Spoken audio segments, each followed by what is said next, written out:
Depois de um longo e doloroso inverno, finalmente o Corinthians está livre do transfer ban. Sim, já deu baixa no sistema, 5 meses sem poder contratar. Mas agora isso já é passado. Bora conversar um pouquinho?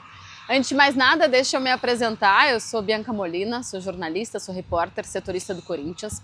Acompanho o dia a dia do clube pela TNT Esportes Brasil e agora estou aqui também começando esse projeto de canal de YouTube. Não repara, te aproxega, te inscreve. E se no final desse vídeo tu tiveres gostado dele, deixa o teu like. Se tiver gostado muito ou se entender que faz sentido, manda para alguém, que ajuda bastante.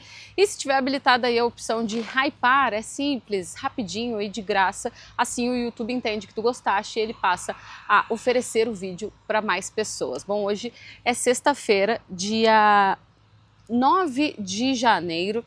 Dia no qual o Corinthians coloca fim a um período de 5 meses sob efeito de um processo de transfer ban na FIFA. Desde o mês de agosto, o Corinthians não podia contratar jogadores em função de uma dívida contraída com o Santos Laguna, clube mexicano que detinha os direitos do zagueiro Félix Torres. O Corinthians pagou ainda essa semana, a gente já trouxe aqui, já falou sobre isso em vídeo e agora finalmente, já devidamente realizado o cadastro no sistema, bipou aqui e apareceu para o Corinthians: você está livre para voltar a contratar jogadores. Dorival chegou em abril no Corinthians, pediu 4 jogadores à época, teve só um reforço, só o Vitinho, em função também dos problemas financeiros do Corinthians e depois, em dado momento, no final, na reta final da última janela de transferências, em função também desse transfer ban. Agora, em princípio, talvez essas mesmas 4 pedidas da temporada passada, elas possam virar realidades. Uma delas já chegou, é Gabriel Paulista, já tem um acordo muito bem encaminhado com o Corinthians, vai ser o primeiro jogador a ser oficializado para essa temporada de 2026, um contrato assinado por 2 anos, zagueiro de 35 anos, mas a gente sabe que tem outras peças que interessam e que são necessárias para esse elenco do Corinthians, que hoje vive um cenário de bastante... ele está muito justo, né? Ele está bem curto. Teve saída de Romero, saída de Tales, saída momentânea de Andileri, acho que não vai conseguir renovar seu contrato com o Corinthians, saída de Maicon. E agora o Corinthians, então, vai ao mercado. Imagino que a lateral direita ela seja a principal opção aí a principal prioridade, né, de contratação para essa temporada. Afinal de contas, já há um tempo a gente vem falando sobre o fato do Mateuzinho não ter um reserva imediato, né? Algumas improvisações foram realizadas, o Jacaré teve seu contrato renovado, há uma intenção de proporcionar para o Jacaré um crescimento dele dentro do clube, mas ele ainda não está em condições de ser esse reserva imediato para o Mateuzinho. Então eu imagino que essa peça da lateral direita ela seja, assim, de fato prioritária, mas não só isso, muito provavelmente um jogador de meio de campo, né? Desde a saída do Igor Coronado, o Corinthians só tem ali exatamente para a função o Rodrigo Garro, o Dieguinho aparecendo com um pouco mais de versatilidade, é um jogador que pode aparecer em mais posições do meio para frente, também um ponta, né, era um cara que o Dorival queria muito na temporada passada, chegou o Vitinho, mas não é exatamente esse jogador com essas características da velocidade, jogar pelo lado do campo. Então, entender de que forma o Corinthians vai conseguir dentro da realidade financeira do clube, né, a gente sabe tentando buscar contratações que não envolvam compensação financeira para outros clubes e sim só custos de luvas e também de salário. O fato é que o transfer ban caiu e agora o Corinthians consegue minimamente respirar tranquilamente para tentar executar um bom trabalho na tentativa de fortalecer esse elenco do técnico Dorival Júnior. Aliás, importante ainda sobre negociações, o Corinthians recebeu uma proposta da Lazio pelo Yuri Alberto de 22 milhões de euros. Proposta essa que foi recusada. Recusada porque a proposta ela englobava os 100% do Yuri, né? A Lazio queria comprar o Yuri Alberto por esses 22 milhões. O Corinthians detém 45% dos direitos econômicos do Yuri e quer por esses 45% os mesmos 20 milhões de euros, ou seja, a venda global ela precisaria englobar e ela precisaria ser de aproximadamente 48 milhões para que o Corinthians ficasse com esses 22 milhões de euros, ou o Corinthians vender só 45% do jogador aí por esse montante de 22 milhões de euros. Independentemente de algum time chegar a esse valor, a esse montante, Yuri Alberto não sai nessa temporada. O Corinthians tem um planejamento aí de não se desfazer dos seus principais jogadores ao longo de 2026. Nem nessa janela, nem na janela de meio de ano.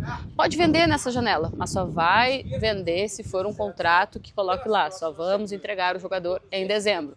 Pode vender na próxima janela, mas só se colocar em contrato, só vamos entregar o atleta em dezembro, porque o Corinthians entende que não pode se prejudicar esportivamente em função de uma venda, ainda que reconheça que precisa vender, precisa alcançar ali os orçamentos pré-estabelecidos para essa temporada de 2026.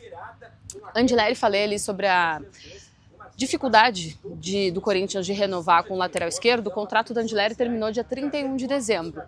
E o Corinthians entende que chegou meio que num limite financeiro, né? De acordo com as pedidas feitas pelo jogador. Então, por enquanto, as negociações, elas inexistem. Elas estão paralisadas, elas não acontecem mais, porque o Corinthians entende que, de fato, chegou nesse limite. Assim como já tinha acontecido com o Maicon, né? O Corinthians ofereceu ali os 3 anos de contrato e aí, na hora da pedida salarial, o Atlético Mineiro ofereceu mais. O Corinthians entendeu que já tinha chegado no seu teto, né? Nessa coisa de ter queria usar uma palavra diferente de limite, mas de ter uma política financeira, né, que não arrombe os cofres do clube nessa tentativa de se reorganizar, e por isso o Maicon acabou indo para o Atlético Mineiro. Inclusive, hoje vocês estão vendo, estou aqui no CT Dr. Joaquim Grava, Centro de Treinamentos do Corinthians, porque teve a apresentação oficial de Marcelo Paz, novo executivo de futebol. E ele falou sobre a questão do Maicon e falou que uma coisa que pegou o Corinthians de surpresa foi que houve uma proposta para outros clubes. Vocês entendem? Não de outros clubes, para outros clubes. Ou seja, o Maicon foi oferecido pelo Shakhtar, pelo staff dele, por ele, para outros clubes. Não foi o Atlético que tipo, o Maicon tá sem contrato, quero ele. Não. Então, isso acabou atrapalhando a negociação do Corinthians e, por conta das pedidas salariais, acabou inviabilizando uma renovação de contrato do Corinthians com o volante. Falando em volante, Alex Santana voltou de empréstimo, né? Estava emprestado ao Grêmio, não interessa nesse momento ao Corinthians. Ele, inclusive, está treinando em separado, está treinando junto com o Héctor Hernandes. São 2 jogadores fora dos planos e que o Corinthians está procurando possibilidades para eles serem negociados, seja por empréstimo, alguma coisa do tipo. Félix Torres está em negociação com o Internacional. É um jogador que interessa ao Inter, um contrato por empréstimo válido até o final dessa temporada, mas tem algumas coisas aí.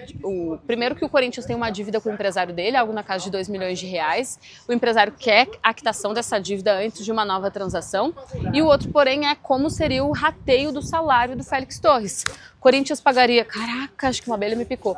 O Corinthians pagaria 50%, Inter 50%, isso é o que o Inter quer, meio a meio.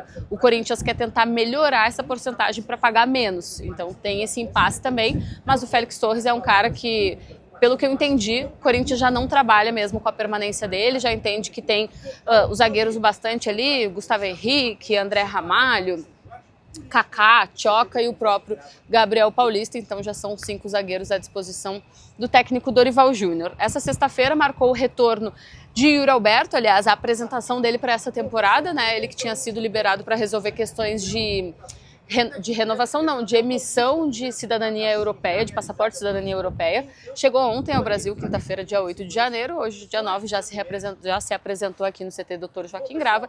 E nessa sexta-feira também teve o retorno de Rodrigo Garro, depois de passar por uma cirurgia para correção de uma fratura aqui no osso escafoide. Ele começa agora o trabalho de fisioterapia para essa região e também de manutenção física, pensando em estar à disposição, de repente, não sei se para o Campeonato Paulista, mas talvez num primeiro momento para a Supercopa do Brasil, dia 1º de fevereiro. Show de bola? Teve essa coletiva do Marcelo Paz, inclusive faço um convite para vocês olharem aí as redes da TNT, que tem um resumão bom das principais respostas, mas eu volto aqui em breve para a gente falar um pouco mais. Eu gostei muito, foi quase 1 hora de papo com o executivo de futebol do Corinthians, não fugiu das perguntas, esclareceu tudo que pôde esclarecer, sabe? Gostei, argumentou, foi muito um bom cartão de visitas, mas a gente fala mais para lá, próximo um pouco mais disso. Show de bola? Chegou até aqui, não está inscrito, te inscreve. Se curtiu esse vídeo, deixa teu like, se curtiu muito ou se entender que faz sentido, manda para alguém que ajuda bastante. Beijo, tchau, tchau.